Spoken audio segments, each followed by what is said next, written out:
All right, we here. What's going on? RKT Appraisals in the building. RKT Real Estate and Finance, I should say. We got Rashidi in the building.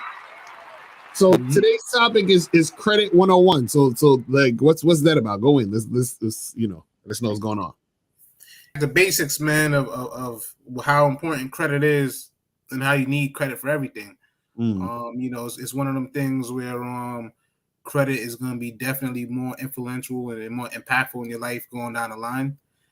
Because the way everything is right now with inflation at an all-time high, everything is up 30-40%. You know what I mean? Cars is up 30-40%. Houses is up 30-40%. Back in the day, you can get a regular car. You can get a bucket for like $3,000-4,000. Now a bucket costs $10,000.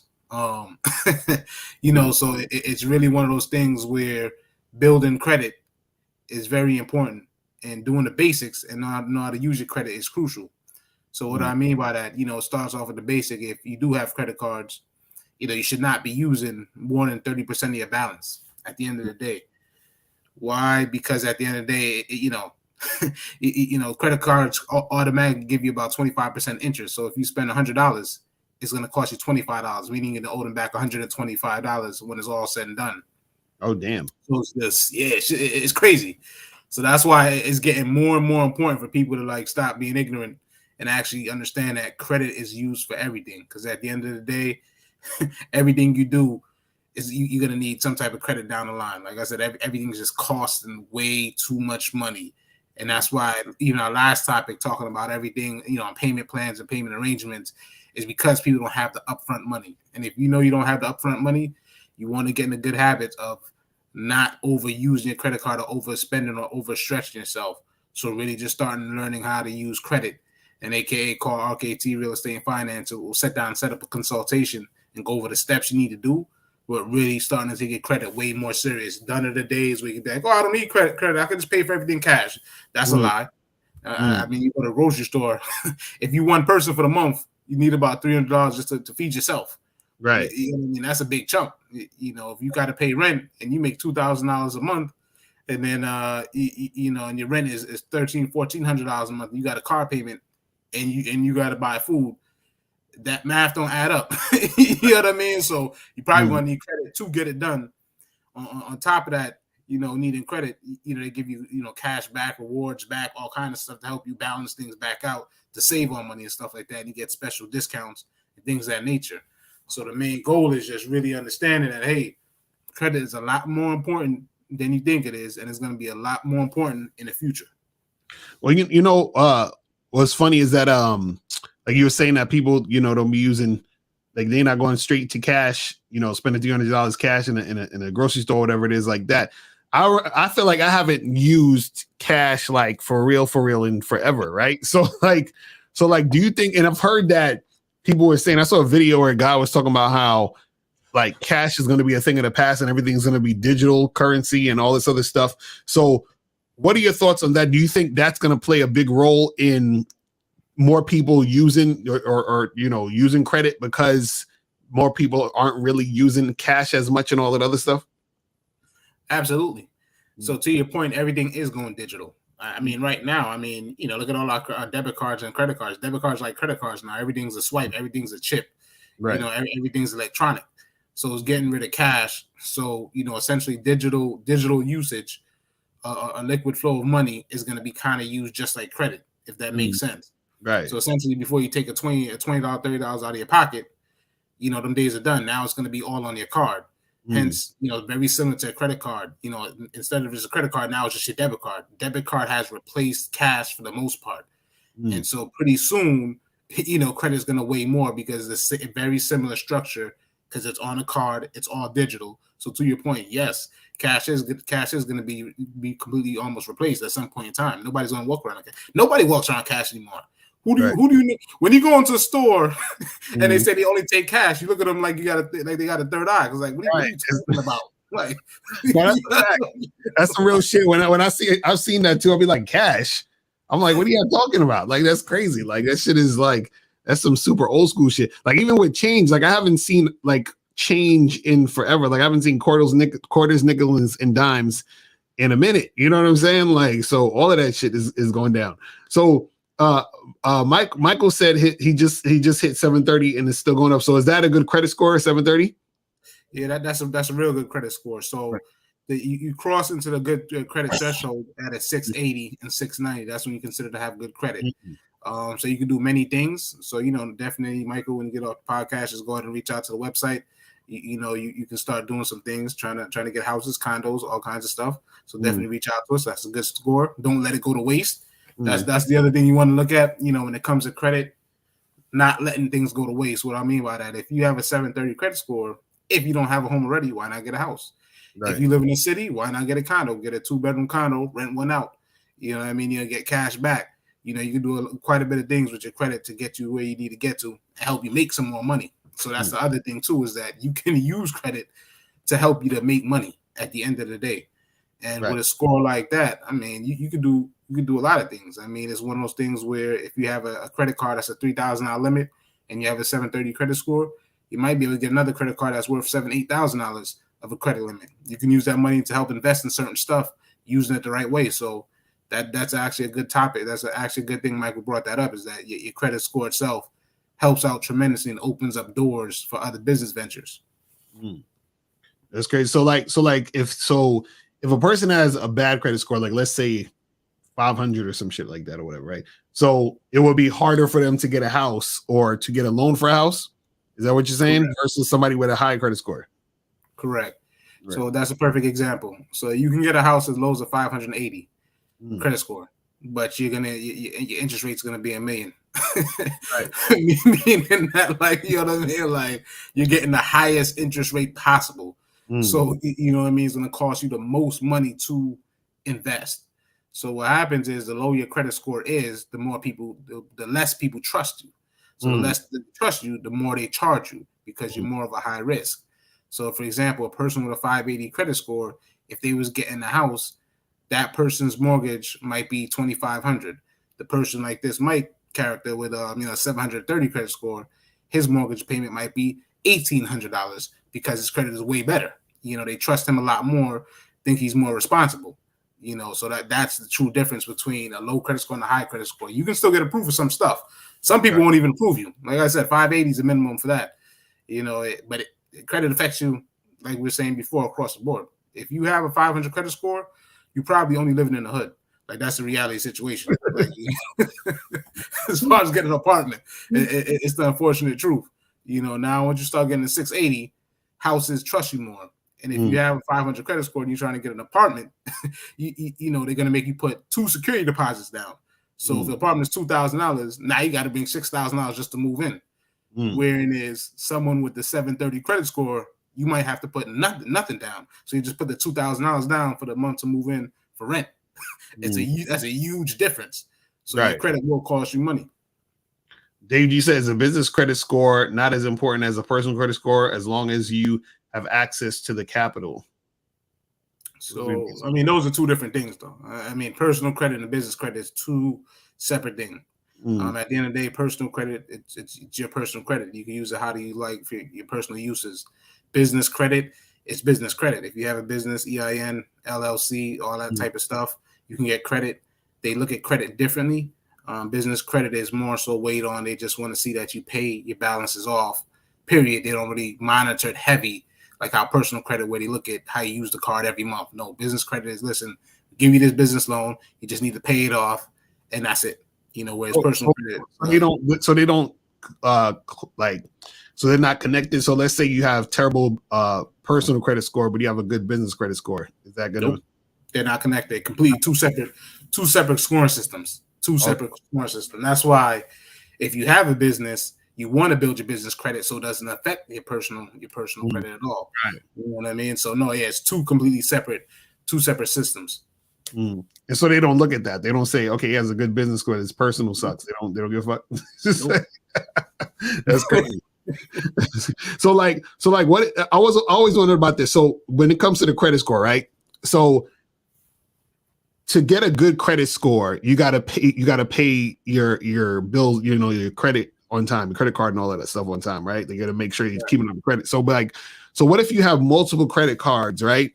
And let's say you have, you making purchases on this one, and you paying it on time, you making big purchases, and then you have another credit card where you spent like $20 on some shit, but you just didn't pay it. Does that like really affect your credit score like heavily, or is that like such a small thing that it doesn't make a difference, or does any of it make a difference?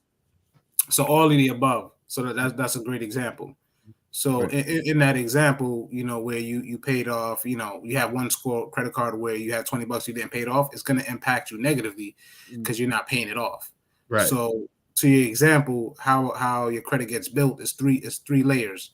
So making a payment on time, like you mentioned, but then how you use the card. So for example, if you make your credit card payments on time, and say for example, you have $1,000 credit limit. If you use more than 30% of the balance, so literally $300 out of $1,000, if you carry more than $300, you're considered using your credit irresponsibly, meaning that your credit is getting built because you're paying on time, you're making a payment on time, but then using too much money. So it offsets you paying on time. Right. You know what I mean? And then to your point with that other card that you got that you didn't pay, the combination, if you're doing that, then you dropping because you're not paying the other one on time. So it's reporting negatively and dropping you every month. So that's why it's layered. So it's a combination of everything you said. That's crazy. So you said, hold on, I missed this question. You said, how do you start to make a business credit for a loan? He said he's allowing it. Well, first you got to spell right now. I ain't joking, but when it comes down to it, man, I mean, you just got to apply for your DUNS number, and then once you go ahead and do that, and of course you have to have your EIN, so a real EIN. Make sure you do that. Apply for your DUNS number, and then from there it's just a matter of applying for business credit. With different establishments.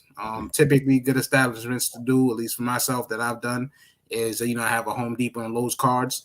That builds credit. They're reputable companies, and the main thing is just Googling, what companies use a DUNS number, because a lot of business loans or business credits, they don't use the DUNS number system, so it's not doing nothing for you.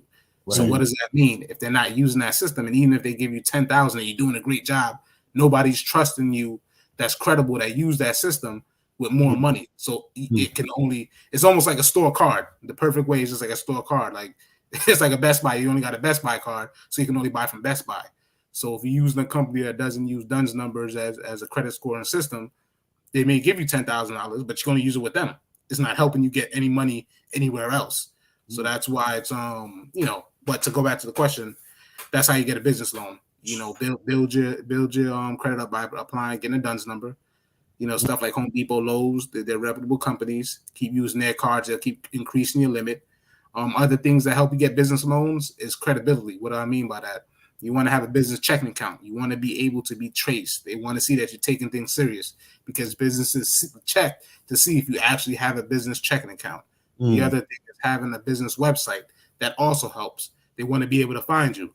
In today's day and age of social media and all that type of stuff, like what kind of business you're running, and you don't have any type of website. So Those are three key things that banks use to determine how much money they're going to lend you. Of course, income, how much money your business is coming in and stuff like that. But those are three basic things that they look at to help build your business credit. Interesting. So Team Matrix, well, you answered this earlier. You said, is it worth it to use a credit card? Absolutely. It's worth to use a credit card. This is the reality situation. The government's going to make money off you. That's just the game it is. If you think that they're not going to make money off you, you're sadly mistaken. America's designed around money. So it is worth it to use credit cards, because at the end of the day, they're going to make money off of you, but they're also going to give you more money. It's all a game. It's the stock market. It's all the same difference. At the end of the day, if you use a credit card, they make $25 off of you because they charge you 25% interest. They're using that $100 that you use and the $25 that you owe them to invest in the market to make more money on their end. And by them making more money, they're rewarding you by increasing your credit limit and increasing your credit. So it's all a give and take relationship. So absolutely it's worth using your credit card.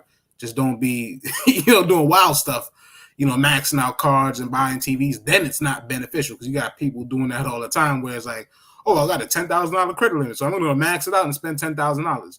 No, because then now you're paying 25% interest that means that you paid, you know, 12,500, 2,500 for that $10,000 used. And we all know you can't pay it down fast. So then there's compounded interest. So now that 10,000 might cost you 20,000 if it takes you 3-4 years to pay it off. So that's when it doesn't make sense to use credit if you don't know how to do it, if you don't know what you're doing. Damn. I think sometimes people forget about having to you know, the paying it back, but also paying the interest type shit. You know what I'm saying? I feel like they just really just be thinking, you know, it's like free money and shit. You know what I'm saying? So it's crazy. It says, what credit score does your business credit normally start out at when you establish your LLC? That question I don't know. That one I don't know the answer to. I'm not gonna lie to you on that one. What I do know is that, you know, for myself, you know, as far as the business, I've gotten approved for business credit cards all the time. So, but I don't know what the actual score is. I haven't paid attention that heavy, to be honest with you. But that question doesn't matter. Yeah. That question doesn't really matter because you still need time, and you need time to build. Because it's not just going to be about your credit, your business credit scores. It's also going to be about the taxes that you pay, your profits, and all that other shit after 2 years. You understand? Right. So it doesn't matter what you start out with. It still takes a good 1.5 to 2 years. It takes two full fiscal years for them to even consider you for a fucking loan. So in 2 years, you'll see what your credit score is. Right. You understand? And if you've been fucking up, then you're gonna have a low one. But if you've been paying everything back and doing what you're supposed to do, then you should have a decent one, and then you should be able to get the loan. Right. Nigga, you know what you think you start off high so you can just get the loan right away? Nah, nigga, it don't work like that. Like, you see, the niggas always be asking nigga questions. That's why white people don't like giving niggas money. He's stupid. What do you start out at? Because maybe if I start out at a high number, I could get, man. Come on, man. That's funny. That's hilarious. So hold on. He says, what do you say? Question 1 of 2: mispay will damage your credit hard.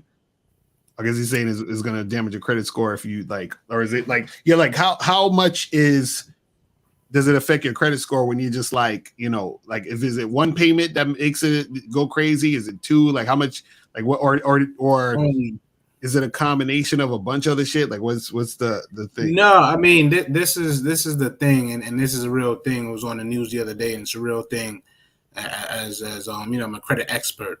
So now the mistakes you make now on your credit is a lot worse as of the past 2 years. Meaning they have slightly changed the scoring systems. So before you miss one payment, your score might only drop 10 to 15 points. Now you miss one payment these days, your credit score dropped 30, 40 points. So this is massive right now. This is a real legit thing. So missing 1 or 2 payments, you get hit hard. Because think about this logically. The system is designed to make money off of you. Meaning the higher your interest rate, the more money people make off of you.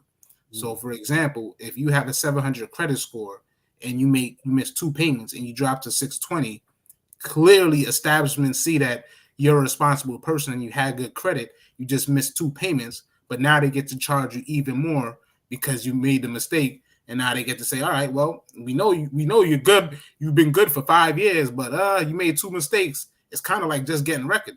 If you just went to jail and you got a felony, you know, or you got a serious misdemeanor, you need 7 years to fall off your record. You're being judged for the next 7 years. Like, that's kind of the reality of the situation. So these days, it's crucial, man. Like, you can't play around. Missing 1 or 2 payments on your credit, it'll drop you. Like I said, 30, 40 points easy each time it happens. You can bounce back, but it's going to literally take you about 6 months to bounce back. Now, that's where you call RKT, and will help you get you bounce back in 6 months and maybe even faster, depending on your situation. But you can bounce back from everything, but why set yourself back? The setbacks these days when it comes to credit is crucial. It's out of control. Crazy, man. That's you know, I think a lot of like people need to be schooled on the whole credit situation, because see, me at first I was hesitant to even fuck with credit cards. I was like, what's the point? You know what I'm saying? I'm gonna just, you know, use whatever money I got and then that's that. You know what I'm saying? But the thing is, I think people miss out on, like you were saying, for example, Michael in the chat when he's talking about, he got a good credit score, which you was saying that you could use that to leverage other things. Like you can try to get that other home or do whatever else you're trying to do with it, that you couldn't do if you was just paying for shit cash or just like using your money on some regular shit. You know what I'm saying? So do you think that you think that, or I should say this, what do you think in your opinion or your experience, what are the hesitations that you see people have of using credit? You know what I'm saying? Or using credit cards and making shit happen like that? I mean, it's just fair. Lack of knowledge. Let's be honest. At the end of the day, like if you don't know about something, you're scared of it, so therefore you don't try it. That's honestly all it is. Because at the end of the day, is if you know what the consequences are, if you know the rules and regulations, if you know how to play the game, you're fine. You know what I mean? That's the reality situation. But to your point, it's one of those things where that you gave, Mr. Lucario, where credit you can use to leverage, meaning that your cash can only take you but so far. Like, you know what I mean? Somebody always needs startup money. Credit is the average person startup money, to be honest with you. Like, that's what that is. Somebody's advancing you money ahead of time. I mean, if you walk into a dealership and you want to buy a car and that car costs even $10,000, you got $10,000 in the bank. And even if you do got $10,000 in the bank, how much money you got in the bank? You're going to use your only $10,000 you got? You got $50,000 in the bank. You're going to take, 20% of your money just to pay the car up front? Or do you rather go in and be like, all right, it costs $10,000. Let me work out a payment plan so you don't have to pay it all up front.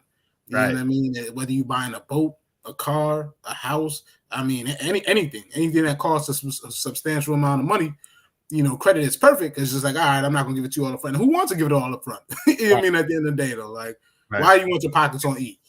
You know what I mean? For what? It's interesting because it's, like you said, it's a game. Basically, it's saying you don't have the money, so we're going to give you the money. Now, if you're smart enough to use the money to come up, then do that. You feel what I'm saying? But I think most people, they're looking at it in the sense of, oh, I just want to have some money to buy frivolous shit that's not going to make me money, and then now I'm in debt, which is and then the credit, the credit card people, they're going to benefit off it, but then you're not. That's why I think people need to be smart with the credit, because you can say, okay, cool, I got this amount of money. What am I going to do with this to invest in something that I'm trying to make happen, and then flip that and be able to make more money or do whatever else I need to do in the situation. Just like you said, you could be like, look, I'm gonna go get a house, probably rent that shit out, do this and do that.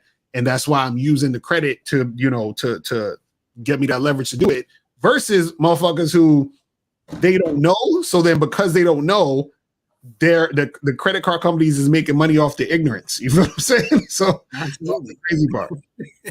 Making a killing, man. I mean, I tell people all the time, is the rule of thumb is credit cards should be only used for 3 reasons: to build credit, to invest, and for emergencies. That's it. It should not be used for any other fun activity. Like, you know what I mean? Like, that's what it should be used for: build credit, invest, or an actual emergency. It should not be just because I want to go buy some new Jordans just for the hell of it. No. Unless the Jordans is a way to help build your credit, because that's what you're doing. But no. Right. So what's the best way to use a credit card on like food, or make more money with it, or buy items to fix my credit score? Buy items to fix your credit score. What is that? I mean, to what I just said, I mean, that speaks to it a little bit, where you're just using a credit card to build your credit. So you can use the item to buy, random stuff. Like, if sneakers is your thing, then you can only buy sneakers. You know what I mean? If you have $1,000 limit, all right, this, I'm gonna buy a pair of sneakers for $100, and that'll help build your credit, and you pay it back down. So you can use it to buy fixed items because it's building your credit. But if you're just buying just to buy, that's a whole different ballgame. Real shit. Okay, he was saying to invest in some type of things. All right, cool. So what are some things that so to keep a good credit score, is it just about making payments on time, or are there other things that are required to make it happen? Yeah, that's a combination of everything. So it's a combination of if you only have credit cards that's driving your credit, meaning you only have credit cards, you don't have any other loans, that's your primary driving force, or that's the only driving force of building your credit. So making your credit card payments on time and not using more than 30% of the balance ever on your credit card. So that's going to drive your credit. It's also good to mix your credit up, meaning, if you have a car loan, that helps build your credit because it's a mixture of credit. But that doesn't mean go get an $800 car payment because you're putting yourself in unnecessary debt. You know what I mean? So it's just a mix of everything, from car loans to house loans. It's all a mix, but all within reason. You know what I mean? Anything that's ever an extreme is never good. Meaning that if you're going to buy a house, don't be silly and then buy a $500,000 house just to have a big, nice house. Because now you're just in a crazy amount of debt for no reason with a nice house. You may want to get an investment property for that same price, and you make it, and one side is rented out, is paying for that house that you got.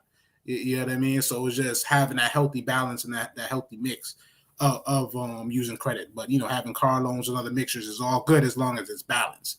Never doing things to the extreme. Yeah, I was going. Yeah, that balance idea is important because there's really nothing wrong with credit, but you have to use it in reference to your cash flow. Mm-hmm. You know what I'm saying? So you gotta know how much money you bring in. So like if you make like $1,000 a week from your job, and you got yourself a credit card, and you only like let's just say for whatever reason you like to use a credit card because you get cash back, you get points for travel, you get points for to go to dinner and all that type of shit, and you make $1,000 a week, then just make sure you only spend maybe $300 max per week, because right. With credit cards, they say you should always try to keep your balance less than 30%, and really what they mean is like 20%, really. Correct. Yeah, and so what that mean? That mean if you have a credit card where you have a credit balance, like you have a credit limit of $3,000, you should really only be spending anywhere from $500 to $750 at any given time on that particular credit card. And you should so like, for example, sometimes I go to, I might have to go service my car or do something that might cost a little bit of money. And I'll give the person at the payment window, I'll give them 2 credit cards. And I'll say, spread it out between these 2 credit cards, simply because the lower the balance on each individual card is the better for my credit score. You know what I'm saying? So instead of spending, like $800 on one card, I can spend $400 on this card, $400 on that card. So the balance is lower. You understand? So you want to be spending like 20-25% on each card. So again, it's all about cash flow. So if you make $1,000, so you make $4,000 a month, you shouldn't have a credit card balance over like $1,000 to $1,500 at any given time. And I'm talking about on all of the cards that you have. You understand? So that, okay, well, I got a cash flow of $4,000 a month. By the end of the month, I should be able to pay off that credit card bill just like that before I even get any interest. You understand? Right. And that's why a lot of people, like some people who really understand the game, they cross over to using American Express. And a lot of people don't know American Express, how American Express is like a nuance of the credit game, where with American Express is what they call a charge card. So it's really not a credit card. It's a card that has a certain limit of money, but you pay it back every time by the end of the month or before the end of the month, every time. So you don't have no interest, you don't have no problems, but you gain more transaction points. Because like Rashidi said, the government gonna make money off of you regardless. And one way that these credit bureaus and these financial institutions make money off of you is that every time you buy something, every time you swipe your card, every time you order something online, they make like 0.00 cents. 0.00 something cents off of every transaction, maybe 0.3 cents, 0.03 cents off of every transaction. Right. Imagine millions of transactions going through in the course of a day. A company like American Express is making fucking hundreds of $1,000s every day. Just off of the transaction, not even off of the actual money that's passing through the company. No, just off of the transaction itself. Because you remember, just like when you order movie tickets online, you got to pay like an extra $3 for a convenience fee. What the fuck is that? Oh, Right. the money that the credit company is making off of you, MasterCard, Visa, Discover, any one of these credit bureaus. But the thing is, it's a game. And that's why they offer you cash back. That's why they offer you rewards. That's why they offer you miles for flights and points for going out to dinner and all this other shit. And those are things that you cannot do if you have cash. And see, the thing with the credit game is that it incentivizes people that have good cash flow and good money management skills. The problem with most broke people is that they get the credit card, and then the credit card says you have a limit of $10,000. First thing the broke person does is they go out and literally fucking buy something for $10,000. And it's like, you fucking idiot. Like, what's wrong with you? Yeah, but I had a credit limit of $10,000. Did they say you had to spend $10,000 today? Stupid. No, there's a credit limit of $10,000. So you have a buffer. You have a range of money that you can spend, right? But the game is to spend only 20% of that at any given time. So you should have a decent enough cash flow where you can pay that back easily and you don't owe no money on your credit cards. You know what I'm saying? Because, for example, me and Lucario got credit cards. And I'm on top of that shit. Everything is paid back before the end of the month. I don't play no fucking games with these niggas. I check them shits almost every day. And almost every day, I'm fucking paying it back. Because by the end of the month, I'm not here. I don't want these folks to send. I don't want no interest on nothing. I don't want to pay no extra money on shit. And I'm actually getting ready to cross us over to American Express, but that's going to be in a little while. But again, it's about it's about strategy. So you make $4,000 a month, you should only be spending up to a collective sum of $1,000 in credit at any given time. So that means make your purchases, go ahead, but keep your shit to a minimum and check your balances and pay them shits off. Don't wait to pay the shit off. Pay them shits off by the end of the month. Wait, before the end of the month. So you don't have to pay no interest. You don't have to do nothing. But again, that's what broke people do. You say, oh, you got a $10,000 credit limit. They fucking buying shit for their friends. They going out on trips and right.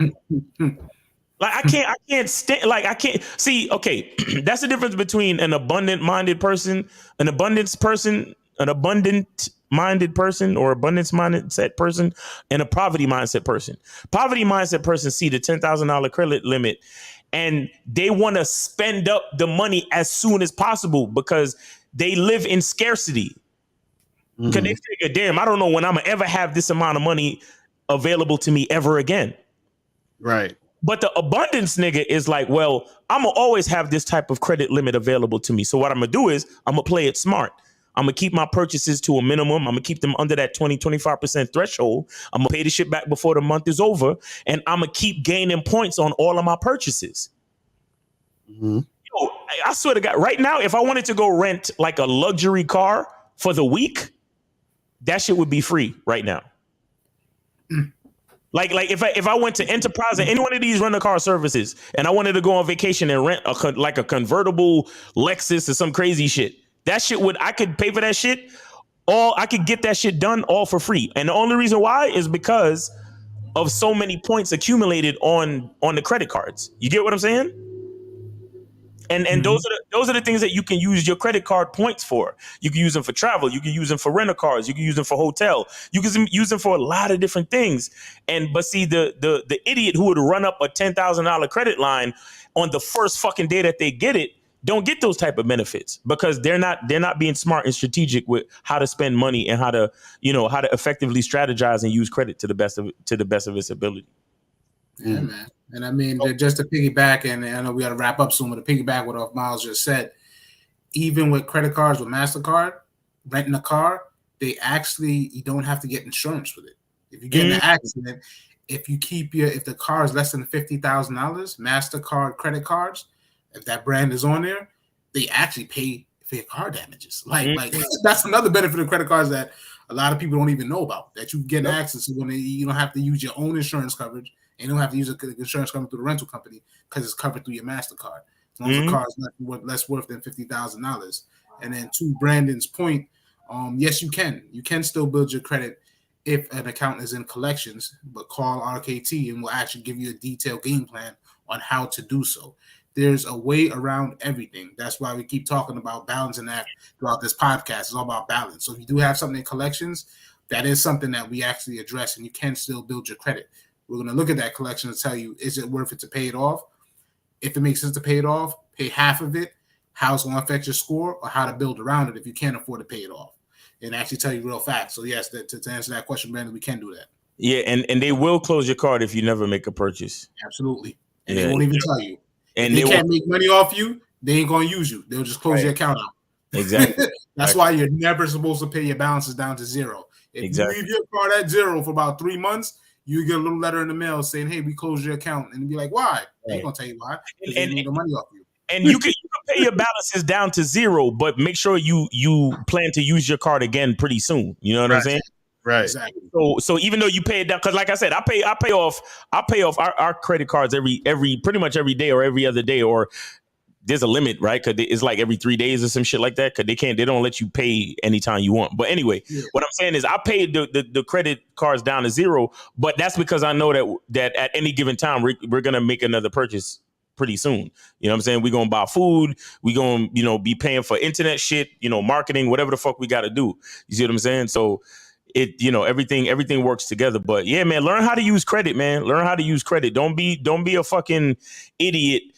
And like how these niggas got their PPP loans, and then the next thing you know, they going to Dubai and they getting on yachts and private jets and all this dumb shit. And it's like, stupid motherfucking nigga. This is why they don't like giving money to black folk. This is exactly why we can't get nowhere, because it's like, bro, if you get a loan for a certain amount of money, use it strategically. Come up. Right, exactly. Like, and one more thing before we get out of here. I remember I saw a fucking interview with Vin Diesel. And I always remember this shit. He said he was having dinner with his family, and his daughter was like, Dad, I want us to go on vacation, and maybe we could get a beach house in Maui and blah, blah, blah. And he looked at his daughter. He looked at her dead in the face. And this is just his daughter he was talking to, not his wife, his daughter. He was like, sweetheart, I'll get you the beach house in Maui, depending on how good Fast and Furious 5 does. He said, if Fast and Furious 5 does well, then we'll be able to purchase a couple of investment properties, and we can use those investment properties to pay for the beach house. And she was like, okay, Daddy, I'll tell my friends to go see Fast and Furious 5. Because that's what rich people do. They build up assets to pay for the shit that they really want. You don't go out and buy what you want. You build up shit that is going to pay for what you want. Mm-hmm. You don't buy it yourself. You should always have a middleman. You should always have a buffer between you and the expensive things that you want to get. So if you want to get that Bentley, you want to get that high-rise condo, you want to get that Lamborghini, you want to get whatever the fuck it is you want to get, buy some things that will pay for it. Mm-hmm. And then at that point, you wearing that diamond necklace and shit, niggas is looking at you hating, and they don't even know that you're not even paying for it. Right. You got tenants over in somewhere in West Bubblefuck, Tennessee, paying their rent, and the rent that they paying is paying for your diamond necklace. Mm-hmm. You're not coming out of your pocket for that. Yo, you just came back from Dubai. Hell yeah, that shit was dopest. I stayed at this fly ass hotel. Word, damn, you must be balling. Nah, I actually got like 10 tenants over here, or I got a landscaping business over here. Mm-hmm. And all I had to do was wait 5 months, and all of the profits from the landscaping business sent me to Dubai, basically for free. Mm-hmm. But niggas don't see that shit. Niggas, I got $10,000 in my hand. Well, let me just fuck it all up. Let me spend all of this money and just go to Dubai. No, dickhead, start a business with the money, then let the money pay for your trip to Dubai. Right. Oh shit. So anything else you want to say, Rashid, before we wrap it up? Yeah, the key rule why credit is important. Why spend your money if you don't have to? Why the fuck you think I spit game and sell soap, nigga? Exactly.